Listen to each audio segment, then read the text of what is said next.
एक पवित्र धरती थी जिसे लोग धर्मभूमि कहा करते थे। वहीं एक शेर रहता था जिसका नाम था वीर सिंह। ये कोई साधारण शेर नहीं था। वह बचपन से ही महान संत धर्मवीर के साथ खेला करता था।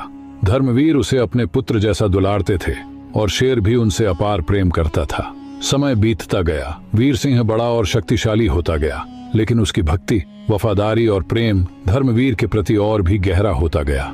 जब लोग मंदिर पूजा करने जाते तो वीर सिंह दूर गली में चुपचाप खड़ा होकर अपने धर्मवीर की प्रतीक्षा करता था। लेकिन नगर वासियों को डर लगने लगा।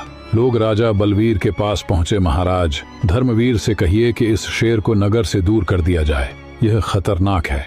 धर्मवीर यह सुनकर भीतर से टूट गए, लेकिन लोगों की सुरक्षा सर्वोपरि थी। उन्होंने भारी मन से वीर सिंह को गले लगाया और जंगल छोड़ने का कठिन निर्णय लिया। शेर जंगल तो चला गया, पर उसके दिल में धर्मवीर के लिए वही अधूरा प्रेम, वही अटूट निष्ठा जलती रही।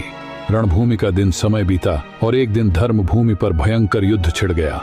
धर्मवीर और उनके बाकी योद्धा धर्म रक्षा के लिए लड़े और वीरगति को प्राप्त हो गए। दुष्ट सेनापति सूर्यपाल ने आदेश दिया, इनके शरीरों पर घोड़े दौड़ाओ ताकि इनके नामो निशान भी मिट जाएं। यह सुनकर धर्मवीर की धाय मां मातंगी ने आंसू भरी आंखों से आसमान की ओर प्रार्थना की, हे देव, मेरे धर्मवीर की रक्षा करना।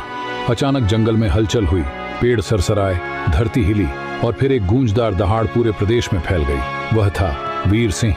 उसकी आंखों में आग थी, दिल में धर्मवीर के लिए तपती भक्ति और कदमों में तूफान। वह दहाड़ते हुए रणभूमि में पहुंचा।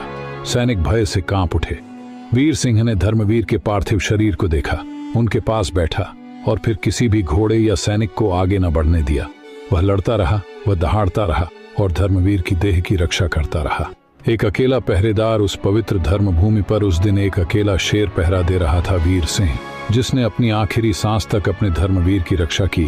कहानी का संदेश, यह कहानी हमें बताती है कि प्रेम और निष्ठा जाति, रूप, शक्ति या भाषा से नहीं बनती, वे तो आत्मा की गहराइयों में जन्म लेती हैं। हमेशा उन लोगों के साथ खड़े रहो जिन्होंने तुम्हें प्रेम, सम्मान और संरक्षण दिया है, क्योंकि रिश्तों की असली पहचान सुख में नहीं, कठिन समय में सामने आती है।